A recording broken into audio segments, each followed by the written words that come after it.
உலகத்தில் பிறக்கிற ஒவ்வொரு மனிதரோட மனசுலையும் கண்டிப்பாக எழக்கூடிய ஒரு மிக முக்கியமான கேள்வி, ஏன் சில மனிதர்கள் பிறக்கும் போதே சகல சகாயங்களோடு கோடீஸ்வர குடும்பத்தில் பிறக்கிறாங்க, ஆனால் ஏன் சில மனிதர்கள் பிறக்கும் போதே வறுமையில் வேதனையில் ஒருவேளை சாப்பாட்டுக்கு கூட வழி இல்லாத ஏழை குடும்பத்தில் பிறந்து வாழ்நாள் முழுக்கவும் வறுமையோட போராடி வாழ்கிறாங்க. கடவுள் ஏன் மனிதர்களை படைக்கும் போதே இப்படி ஒரு பாரபட்சத்தை காட்டணும்? ஒருத்தனுக்கு மட்டும் எல்லா வசதிகளையும் கொடுத்துட்டு இன்னொருத்தனை ஏன் ஏழையாகவே வாழ வைக்கணும்? இதற்கான ஆழமான நிஜமான ஆன்மீக மற்றும் வாழ்வியல் காரணங்கள் என்னன்றத ஒரு சுவாரஸ்யமான தத்துவமான கதையின் மூலமாக இன்னைக்கு நாம முழுமையா தெரிஞ்சுக்க போறோம். முன்னொரு காலத்தில் ஒரு கிராமத்தில் ராமன் என்ற ஒரு இளைஞன் வாழ்ந்து வந்தான். அவன் ரொம்பவே உழைப்பாளி, நல்ல குணம் கொண்டவன். ஆனா அவனோட பிறப்பிலிருந்தே வறுமை அவனை விடாமே துரத்திக்கிட்டு இருந்தது. என்னதான் இரவும் பகலும் கஷ்டப்பட்டு உழைச்சாலும் அவனால் தன் குடும்பத்தோட பசியை கூட முழுசா போக்க முடியல. அதே கிராமத்தில் சோமசுந்தரம் என்ற ஒரு பெரும் செல்வந்தர் வாழ்ந்து வந்தார். அவர் பெரிய அளவில் எந்த உழைப்பும் போடாவிட்டாலும் அவர்கிட்ட செல்வமும் போக போக்கியங்களும் குவிஞ்சு கிடந்தது. இதை பார்க்கும் போதெல்லாம் ராமனின் மனசுக்குள்ள பயங்கரமான ஏக்கம், கோபம், ஆதங்கம் எல்லாமே வரும். கடவுளே, நான் யாருக்கு எந்த தீங்கும் செய்யலையே, நேர்மையாத்தான் உழைக்கிறேன், அப்புறம் ஏன் என்னை மட்டும் இப்படி ஏழையா வாழ வச்சு சோதிக்கிறாய்? அந்த சோமசுந்தரத்துக்கு மட்டும் எந்த உழைப்பும் இல்லாம எப்படி இவ்வளவு செல்வத்தை கொடுத்தாய் நீ?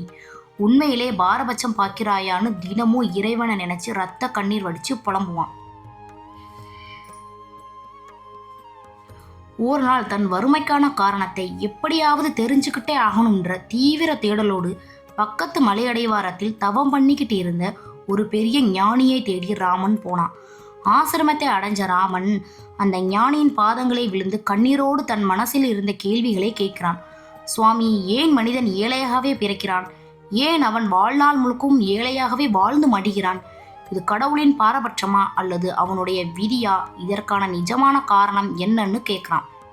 ஞானி அமைதியா தன் கண்களை திறந்து ராமனை பார்க்கிறார். அவனோட ஆதங்கத்தை புரிஞ்சுக்கிட்ட ஞானி, மகனே, இந்த உலகத்தில் இறைவனால் படைக்கப்பட்ட எந்த ஒரு ஜீவராசிக்கும் இறைவன் பாரபட்சம் காட்டுவதில்லை. மனிதன் ஏழையாகவே பிறப்புவதற்கும் ஏழையாகவே வாழ்வதற்கும் பின்னாடி 3 முக்கிய காரணங்கள் இருக்கு. அதை உனக்கு புரிய வைக்கிறேன், கவனமாய் கேளுன்னு சொல்லி கதையை தொடங்குறாரு. முதல் காரணம், பூர்வ ஜென்மத்தின் தான தர்ம கணக்கு மற்றும் கர்ம வினை என்று ஞானி பேச தொடங்கிறார். மனிதனின் பிறப்பு என்பது அவனுடைய முந்தைய பிறவிகளில் அவன் செய்த கர்ம வினைகளின் வெளிப்பாடு மட்டுமே. முற்பிறவியில் ஒருவன் தன் சம்பாதித்த செல்வத்தில் இருந்து பசியோடு வந்தவனுக்கு அன்னதானம் கொடுத்து இல்லாதவருக்கு உதவி செய்து பிறர் வாழ தன்னால் முடிந்த தர்மங்களை செய்திருந்தால் அந்த புண்ணிய கணக்கு அவனை அடுத்த பிறவியில் செல்வந்தனாக பிறக்க வைக்கும்.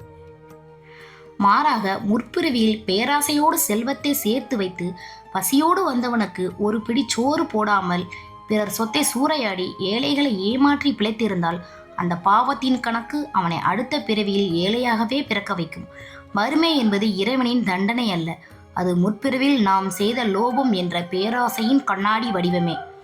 கொடுக்காத கைக்கு செல்வத்தை இறைவன் கொடுப்பதில்லை.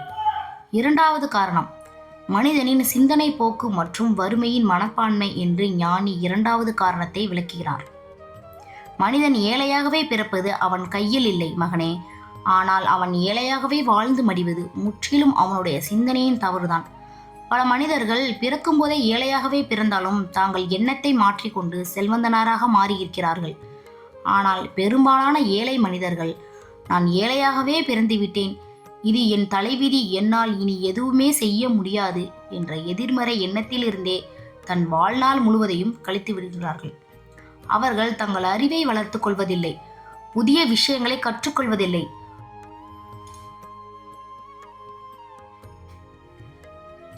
உழைப்பில் புதுமையை கொண்டு வருவதில்லை.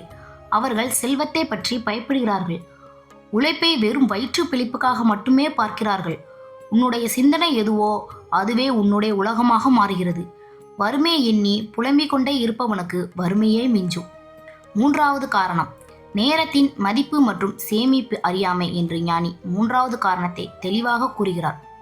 செல்வந்தனாக இருக்கும் ஒருவன் தன் நேரத்தை பணத்தை விட மேலாக மதித்து அதை மீண்டும் மீண்டும் செல்வத்தை பெருக்கும் அறிவை கற்பதில் செலவிடுகிறான்.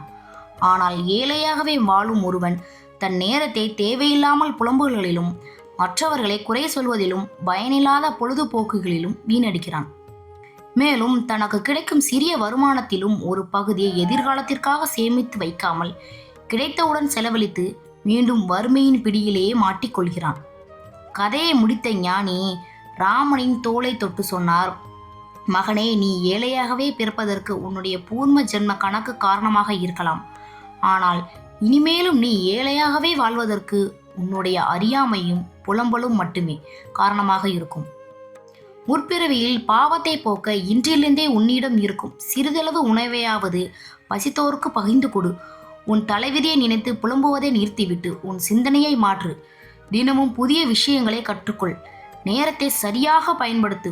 உன்னுடைய இந்த மாற்றமே உன்னுடைய வறுமை என்ற விலங்கை உடைத்து உன்னை உன்னதமான இடத்திற்கு கொண்டு செல்லும் என்று ஆசீர்வதித்தார். ஞானியின் இந்த வார்த்தைகள் ராமனின் கண்களை திறந்தன. தன் வறுமைக்கான காரணம் இறைவனோ அல்லது உலகமோ அல்ல, தன் முந்தைய கர்மாவும் தன்னுடைய எண்ணங்களுமே காரணம் என்பதை உணர்ந்தான். அன்றிலிருந்தே புலம்புவதை நிறுத்திவிட்டு தன் உழைப்பையும் சிந்தனையும் மாற்றி தான தர்மங்களை செய்ய தொடங்கினான்.